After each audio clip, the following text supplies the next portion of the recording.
di mana saja. Pertolongan pertama pada kecelakaan merupakan penanganan darurat untuk korban kecelakaan.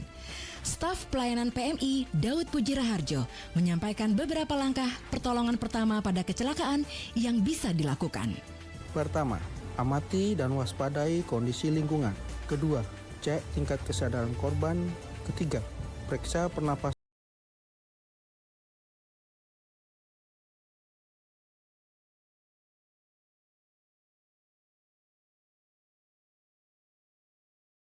Menyimpan nomor layanan emergensi. Yuk pahami langkah pertolongan pertama pada kecelakaan dengan tepat dan benar.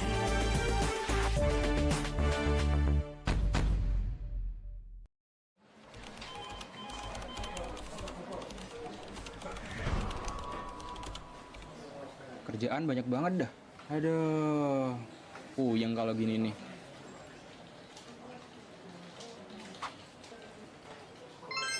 Untung ada ini, RRI Digital.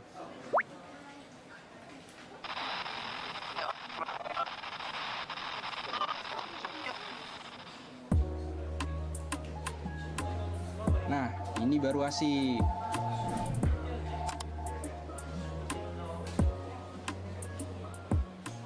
Cangkul, cangkul, cangkul yang dalam, menanam pohon di rumah kita. Iya, yang lagi nanam pohon happy banget. Ya iyalah, bangga aku tuh bisa berpartisipasi kurangi global warming. Nggak cukup sampai di sini aja. Pohon itu harus dirawat dan pastikan mereka itu tumbuh dengan baik sehingga benar-benar bermanfaat. Oh iya ya, kok aku nggak kepikiran ke sana? Selain itu, kurangi penggunaan sampah plastik dan lakukan daur ulang, hemat listrik dan gunakan energi alternatif. Waduh, banyak juga tugas kita ya. Aku pikir cuma tanam pohon doang.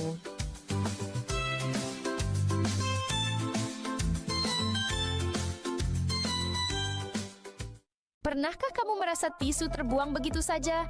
Tahukah kamu, produksi tisu berdampak pada penebangan pohon dan penggunaan air yang banyak? Tapi tenang, ada cara mudah.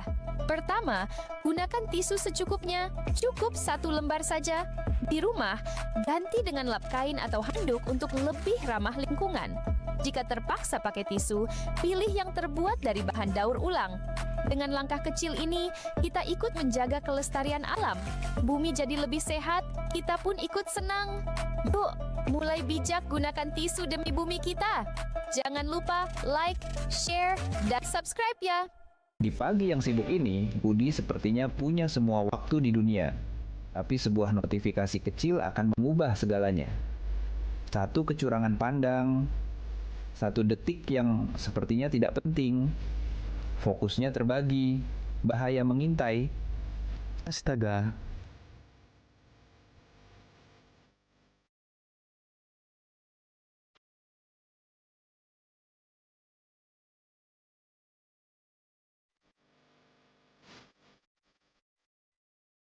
Satu detik kelalaian bisa merusak hidup. HP bisa menunggu, tapi hidup tidak. Jangan biarkan HP mengendalikan hidupmu. Fokus saat berkendara, pulang dengan selamat. Jangan bermain HP saat berkendara. Halo teman-teman, kenalkan ini Cici, ikan kecil yang tinggal di sungai. Pro 2 Singaraja, teman terbaik kamu. Selamat pagi teman Pro 2, apa kabar? Hari ini ketemu lagi bareng aku Ita Saputri di obrolan sepada ya. Tempatnya kita ngobrol yang santai aja tapi tetap ngena untuk kehidupan anak muda ya.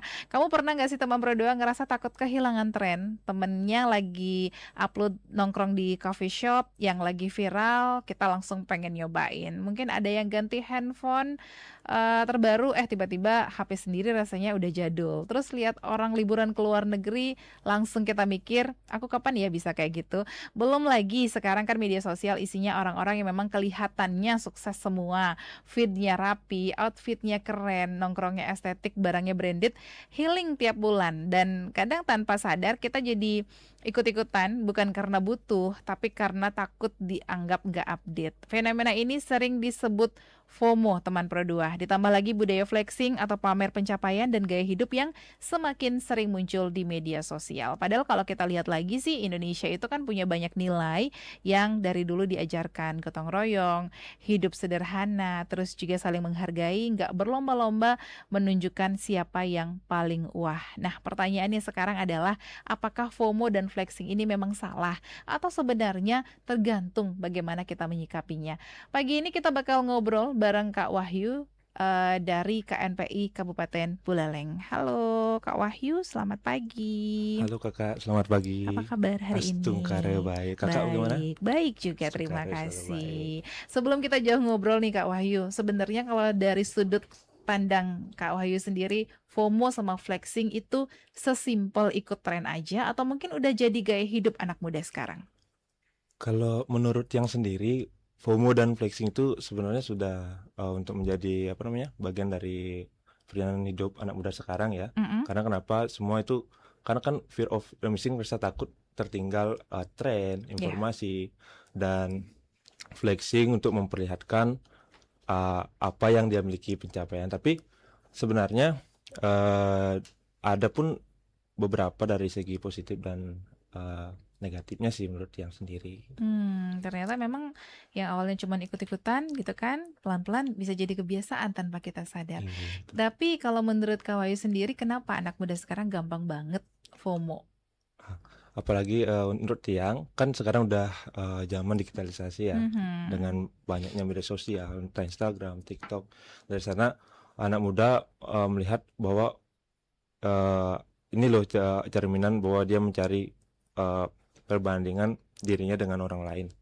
Itu mengikuti dari terjadi itu di media sosial. Media sosial itu cukup mempengaruhi di kalangan anak muda sih menurut saya. Media sosial ya. Oke, kalau kita ngomongin flexing, semua orang yang upload pencapaiannya itu pasti pamer apa enggak? Kalau menurut Kak Wahyu? Kalau kita lihat dari sudut pandang sih ya, bisa jadi dua ya. Yang pertama dia misalkan dia pamer pencapaiannya, tapi juga dia memperlihatkan juga prosesnya. Menurut yang selagi itu memotivasi sih tidak masalah. Motivasi artinya anak-anak muda melihat itu ingin belajar. Misalkan kita seperti sekarang ini mengikuti suatu seminar kita PAF itu loh, di posting itu. Kalau itu mampu membangun motivasi dan untuk belajar anak-anak muda itu sih baik. Tapi ada juga yang flexing yang sebenarnya dia tidak mampu tapi memaksakan diri untuk terlihat seperti itu. Makanya ada yang sempat viral sampai dobrak pintu, beli handphone dan lain sebagainya. Padahal dia kurang mampu lah dalam hal itu. Ini penting ya, soalnya sering banget kita juga susah ngebedain kan ya, mana yang berbagi cerita, mana yang memang sengaja memang cari validasi gitu. Tapi media sosial sekarang itu lebih banyak bikin anak muda termotivasi kah? Atau mungkin justru gampang minder? Kalau dari kacamata Kak Wahyu nih, sebagai anak muda juga kan? Nah, ini kembali lagi, kalau menurut Tiang sendiri, itu termotivasi. Contohnya misalkan kalau kita kaitkan lagi dengan FOMO Kak ya, misalkan nih kita ada yang namanya kayak content creator nih, kita lihat postingannya di sana ada content creator yang memposting kebersihan misalkan. Jadinya kita ada FOMO ikut-ikutan tren untuk melakukan kebersihan. Itu sebenarnya tidak masalah karena itu masih selaras dengan nilai keindonesiaan, gotong royong maksudnya. Jadinya kita ikut bersih pantai dan lain-lain sebagainya. Namun bisa juga pandangnya negatif kalau kita tidak bisa memanfaatkannya dengan baik sih. Berarti media sosial itu sebenarnya cuma alat aja sih ya? Iya, sebagai alat saja. Yang menentukan dampaknya tetap cara kita yang pakai. Cara pandang kita sendiri. Oke. Kalau dikaitkan sama nilai keindonesiaan, menurut Kak Wahyu, budaya FOMO dan flexing ini mulai menggeser nilai-nilai seperti kesederhanaan dan kebersamaan gak sih? Kalau menurut Tiang sendiri, kalau FOMO dan flexing ini tidak selalu buruk Kak ya. Karena kenapa? Di sana juga kita bisa lihat seperti yang saya katakan tadi, bahwa selagi kita bisa memanfaatkannya dengan baik, bahwa budaya ini, misalnya FOMO ini bisa mencerminkan hal baik untuk kedepannya, untuk generasi muda. Namun itu juga salah. Kalau kita salah mengartikan dari sudut pandang negatifnya juga, itu sangat buruk. Sangat buruk, misalkan memaksakan hal atau yang tidak kita mampu sih sebenarnya, itu sih kembali ke kita aja sih. Menarik ya, Iya. karena kadang-kadang kan kita terlalu sibuk nih, kelihatan keren sampai lupa nikmatin proses hidup kita Prosesnya. sendiri. Wah, teman Pro 2 obrolannya baru mulai loh, tapi sudah mulai banyak yang kita bisa renungkan. Ternyata yang sering kita anggap cuman ikutan tren, ternyata itu bisa mempengaruhi cara kita melihat diri kita sendiri, bahkan cara kita memandang orang lain juga. Habis ini kita bakal bahas lagi lebih dalam gimana sih kira-kira caranya tetap eksis di media sosial tanpa kehilangan jati diri. Jangan kemana-mana, dengerin terus obrolan Sepada hari ini. Kita lakukan untuk membantunya. Dengan semangat dan kreativitas, mereka punya sebuah ide cemerlang untuk mengubah lingkungan mereka. Mereka mulai dari hal kecil, memilah sampah dan mendaur ulang barang bekas menjadi karya seni yang indah. Menanam pohon memberi kehidupan baru bagi alam. Setiap bibit yang ditanam menciptakan sejuknya untuk semua. Menghemat air dan listrik juga merupakan cara cinta kita terhadap bumi. Jangan biarkan mereka terbuang sia-sia. Lihat dampaknya. Tindakan kecil mereka membawa perubahan besar.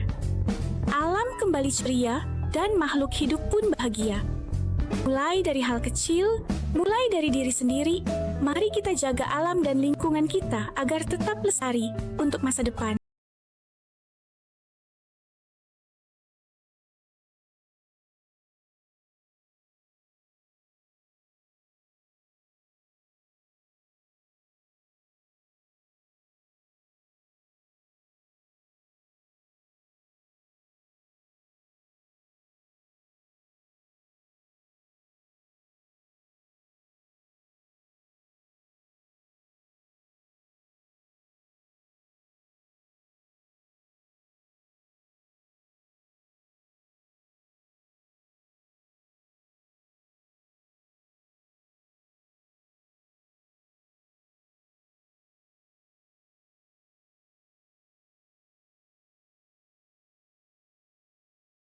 Yuk pahami langkah pertolongan pertama pada kecelakaan dengan tepat dan benar.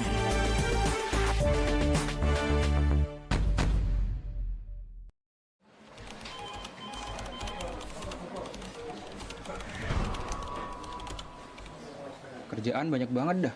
Aduh, puyeng kalau gini nih.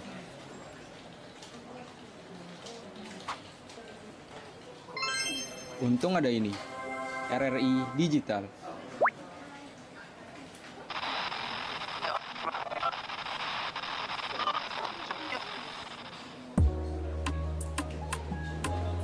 Nah, ini baru asik.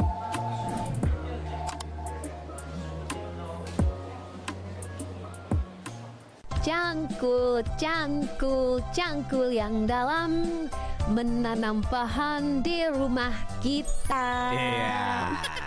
Yang lagi nanam pohon happy banget.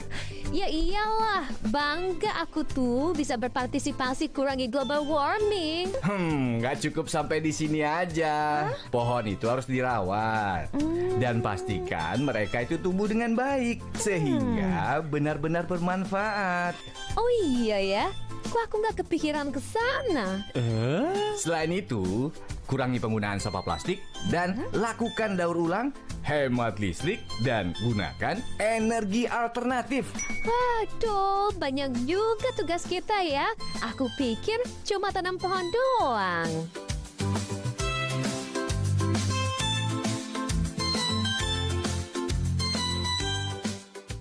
Pernahkah kamu merasa tisu terbuang begitu saja? Tahukah kamu, produksi tisu berdampak pada penebangan pohon dan penggunaan air yang banyak? Tapi tenang, ada cara mudah. Pertama, gunakan tisu secukupnya, cukup 1 lembar saja. Di rumah, ganti dengan lap kain atau handuk untuk lebih. Untuk kamu yang masih mendengarkan obrolan Sepada hari ini, kita masih ngomongin soal FOMO, flexing, dan juga gaya hidup anak muda yang semakin dekat ya sama keseharian anak muda saat ini.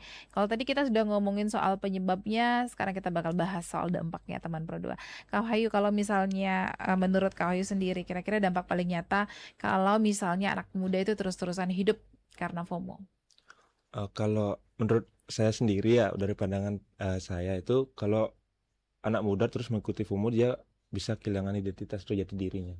Jati diri dia tidak, artinya dia pelin-plan ya, pelin-plan. Misalkan tuh karena kan kalau yang saya tahu, habis FOMO itu ada namanya Kak, FOBO namanya. Fear of better option. Karena banyak pilihan dari itu, kita tidak kehilangan jati diri. Akhirnya jadilah FODA, fear of doing anything.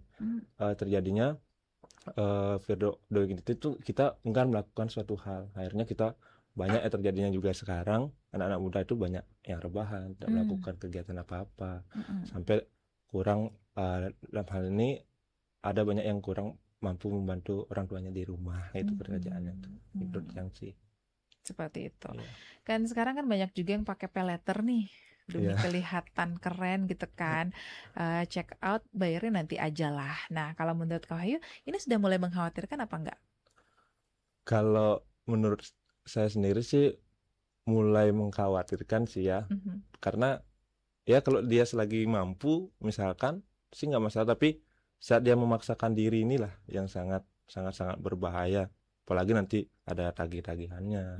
Udah mesen gini, mesen gitu, tapi akhirnya itu hanya sekali pakai yang digunakan itu. Itu menurut saya sih mengkhawatirkan sekali di zaman sekarang ini. Karena kadang-kadang gengsi itu yang mahal. Wah, gengsinya aja benar-benar. Bahkan lebih mahal dari kemampuan kita. Benar ya. sekali. Oke, kalau ada anak muda yang bilang, aku tuh nggak ikut tren, nanti takutnya dijauhin temen. Kira-kira Kak Wahyu bakal jawab apa nih? Sebenarnya sih, ya kalau minder, takut tertinggal informasi sih hal yang wajar ya, manusiawi menurut saya sendiri. Tapi kalau dijauhi itu sih enggak sih menurut saya ya, enggak sih, karena kan kita tidak selalu ikut-ikutan tren, apalagi sampai menghilangkan jati diri kita, terus ciri khas kita. Entah kalau misalkan kita memang trennya itu suka kebersihan ataupun apa itu yang positif, tapi memang jati diri kita di sana memang orang yang suka bersosial, misalkan orang suka yang orang jujur sih tidak masalah, tapi sangat mengkhawatirkan ketika jati diri kita itu hilang sih. Ya ini relate banget ya, karena sering kali yang kita kejar itu sebenarnya bukan barangnya, tapi memang rasa diterimanya sama temen-temen gitu kan. Apalagi di zaman sekarang, anak muda sekarang di kampus, mungkin di sekolah-sekolah juga seperti itu. Nah, sebagai organisasi kepemudaan, KNPI melihat peran anak muda menjaga nilai keindonesiaan itu seperti apa di tengah budaya digital sekarang? Sebagai menjaga peran kepemudaan, maaf Kak, di organisasi kepemudaan gitu kan, KNPI melihat peran anak muda untuk menjaga nilai keindonesiaan itu seperti apa? KNPI melihatnya sebagai wadah sih Kak ya, untuk mengembangkan ataupun memotivasi anak muda agar kita tuh tetap mempertahankan nilai-nilai keindonesiaan seperti gotong royong, toleransi, dan saling menghargai sesama masyarakat dan generasi muda sih menurut saya sih. Berarti jadi anak muda yang keren itu bukan cuman soal siapa yang paling mahal outfitnya dong, berarti tapi siapa yang paling punya dampak buat lingkungannya. Oke, kita masuk ke pertanyaan dari teman Pro 2 ya, yang sudah ada di 0811399154. Kak Wahyu, kalau kita nggak ikut tren terus dibilang cupu, itu itu salah kita atau mungkin lingkungan kita? Mungkin menurut saya sendiri itu sih salah lingkungan ya, karena jangan sampai kita ikutin tren tapi kita memaksakan diri gitu loh. Mungkin menurut saya itu sih, jangan sampai kita memaksakan diri sampai lupa dengan diri kita sendiri. Menurut saya sendiri itu sih. Oke, terus selamat pagi Kak Wahyu dan Kak Ita, menurut kakak flexing itu lebih bahaya buat yang pamer atau buat yang nonton? Flexing itu ada dua nih, bisa jadi untuk yang flexingnya ataupun yang menontonnya juga. Karena kalau kita tidak bisa istilahnya untuk diri sendiri itu, kita berbahayanya saat menonton, misalkan kita tidak teguh pendirian. Terus yang flexing kenapa? Pasti banyak nanti ada yang komentar, entah dibilang pencitraan lah dan lain-lain. Misalkan banyak sih juga terjadinya di sana komentar-komentar negatif sih takutnya seperti itu. Berarti lebih bahaya yang mana nih? Yang flexing atau yang nonton? Yang nonton sih kayaknya ya, yang nonton. Tapi yang flexing juga bahaya sebenarnya. Oke. Pagi Kak, kalau hidup sederhana tapi minder karena teman semua kelihatannya sukses, gimana cara ngatasinnya? Kalau saya sih, contohnya saya sendiri, saya ya sederhana, apa yang saya punya itu yang saya bawa gitu loh. Jangan sampai kita memaksakan diri, walaupun maksudnya temannya memiliki pencapaian sangat tinggi, tapi kita juga harus termotivasi juga dari sana. Oh dia bisa, kita bisa, tapi jangan sampai kita memaksakan diri untuk terlihat wah, padahal kita tidak mampu untuk hal tersebut seperti itu. Oke. Kak, anak muda sekarang kan lebih banyak kejar validasi nih. Kira-kira kalau menurut Kakak lebih banyak kejar validasi atau prestasi? Anak muda sekarang, anak muda sekarang sih yang saya lihat sih, soalnya saya lihat di postingannya yang banyak kejar prestasi sih Kak ya, dari entah di dunia olahraga, entah prestasi tentang pecinta lingkungan, entah itu juga melakukan prestasi di bidang kebudayaan sih menurut saya. Tapi banyak juga sih yang juga mencari validasi untuk dirinya sendiri sih, kayak tidak bisa memaksimalkan diri sih menurut saya sih. Oke, satu pertanyaan lagi. Selamat pagi Kak Wahyu. Kalau nilai keindonesiaan tinggal pilih satu yang paling penting buat menghadapi budaya FOMO, Kak Wahyu bakal pilih nilai apa? Nilai saling menghargai dan menghormati sih menurut saya. Kenapa kira-kira?